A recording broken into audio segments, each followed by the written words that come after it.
One request that I frequently get is for vegetarian dishes that are satisfying to meat lovers, because many households have both vegetarians and omnivores living under the same roof, which makes group meals a challenge.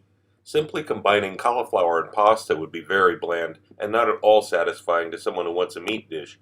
The secret to this is some molecular food chemistry that transforms the cauliflower into something else, buttery and more meat-like in flavor. The exact chemistry for this is too complicated to explain here, but I do explain it in detail in Volume 3 of my cookbook series available in fall of 2016. I'm dividing this recipe essentially into two parts. There's the preparation of the cauliflower, and then we'll make it with the pasta. So I've got the cauliflower here. I'll cut this into florets in a few minutes. I'm not going to make you painfully watch me sit there and cut it into florets like most people on YouTube do. You don't want to see that. I've got some basil here. This is fresh basil, but it's past its prime. Perfect application. This is not very pretty anymore. Still plenty of flavor. It'll work just fine in this. 1½ teaspoons of pink peppercorns. You cannot substitute other peppercorns for this. They're not even peppercorns in the same sense of the word as black peppercorns or white or green. They're in their own category, and they have a chemical in here. This is a kind of a molecular gastronomy recipe, and we're taking advantage of some of the chemistry in the pink peppercorns that is rarely exploited. I'm going to explain that in Volume 2 of my, I'm going to explain that in Volume 3 of my cookbook series, but it's more than I can get into here. And we have ½ teaspoon of baking soda. That's not baking powder, it's baking soda, sodium bicarbonate, also for the molecular chemistry aspect, and a couple cloves of garlic here. Now, the first step here is to grind these pink peppercorns up.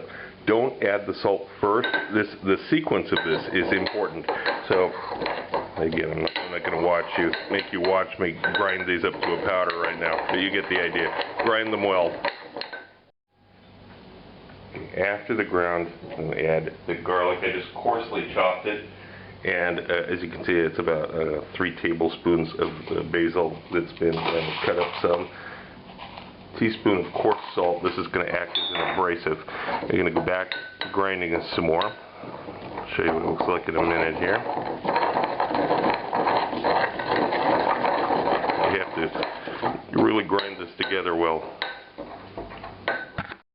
And once you've got it down to where it's almost a paste by itself, we're going to add 25 milliliters of the olive oil, and now the baking soda. Give it a final grind here.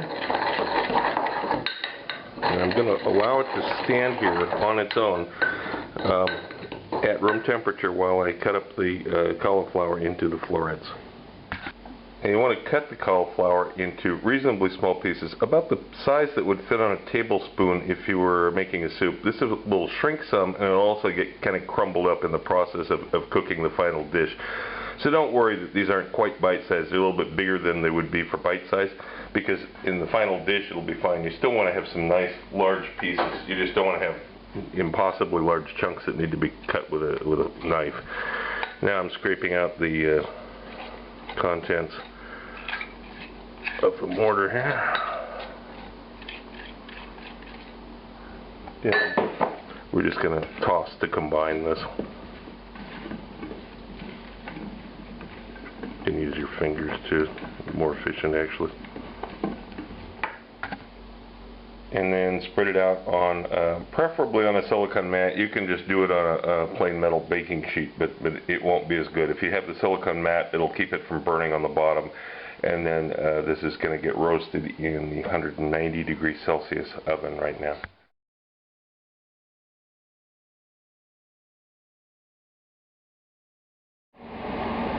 Here's what it looks like after it comes out of the oven. There's still going to be some firmness to it. That's good, because don't forget, it's going to be cooked a second time, and you don't want this to just turn into mush in the end. So it's important, though, to leave it stand like this at room temperature until it comes to room temperature before you do anything else with it, whether you're proceeding on or you're going to refrigerate it and use it the next day or a couple days later, whatever. Let it stand like this. Let it finish cooling off and internally cooking, because there's that residual heat that's still working on the inside pieces of all of these cauliflower.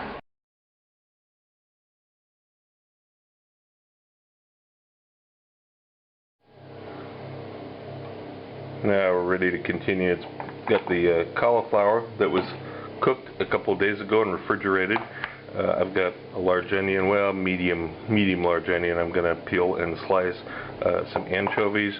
You can use plain olive oil. This is a good opportunity to use some of that olive oil. It was left over from the marinated broccoli stems if you have it. This works especially well. It's going to add a lot more flavor, but if you don't have it, you can use regular olive oil. And this Mafalde pasta. And you can use other pastas too. I just like this one for the texture and the feel for it with this particular dish. It's of course use an Italian one, good quality. I have boiling salted water at the back, and I've weighed out 200 grams of this pasta. Now, whether you use it whole or you break it in half first is up to you. I find breaking it in half first is going to make it easier to on the plate. It'll be easier to pick up and eat, but you know, it's up to you. And about 30 grams of that olive oil. And I weighed these onions out. It turned out to be about 150 grams after they were peeled and sliced.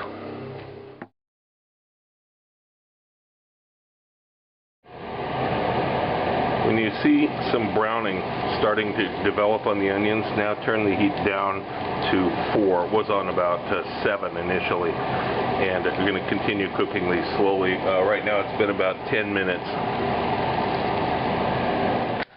After about 20 minutes now, the onions are nicely brown. Going to add this cauliflower in. It was cooked before, partly to warm it back up, partly to incorporate the flavor with the onion. Now I've got half a dozen anchovies here that I rinsed, and I'm just going to break them up into the sauce. And you know, you probably think you hate anchovies.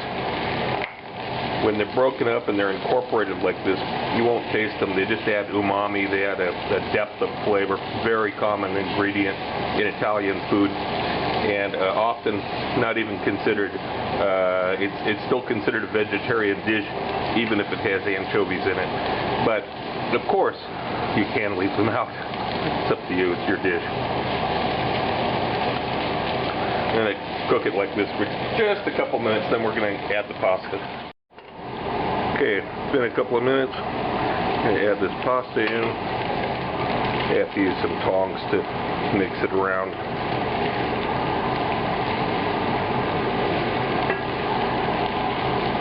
You get it going here a little bit, you can add a little bit more of this olive oil, or olive oil from the marinated broccoli stems, which is even better.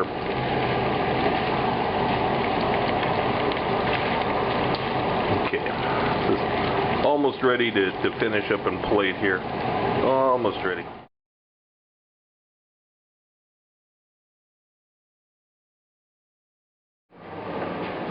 Now, as long as you're not trying to make this a vegetarian dish, you can mix in a little prosciutto, diced up prosciutto, add a little Parmesan cheese to the top of this.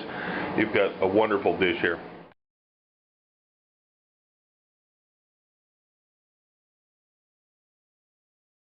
The second volume of my cookbook is now available through Amazon and other booksellers. It covers the YouTube recipes from the last 8 months with more in-depth information. I received requests for the procedures on all recipes, and I've listened to you. Every recipe has step-by-step directions, and of course there are recipes that aren't on YouTube. But this is not just a recipe book. Far from it, as you can see from some of the topics scrolling by here. I'm certain that anyone who watches my channel and any serious cook will find this book a treasury of useful and new information you won't find anywhere else. If you want to know more about my adventures as a chef around the world and have some great laughs along the way, be sure to check out the video tour of my book, 40 Years in One Night. It's up on YouTube right now. Click the link. Also look for my cocktail book, Cocktails of the South Pacific and Beyond, Advanced Mixology, available through Amazon online.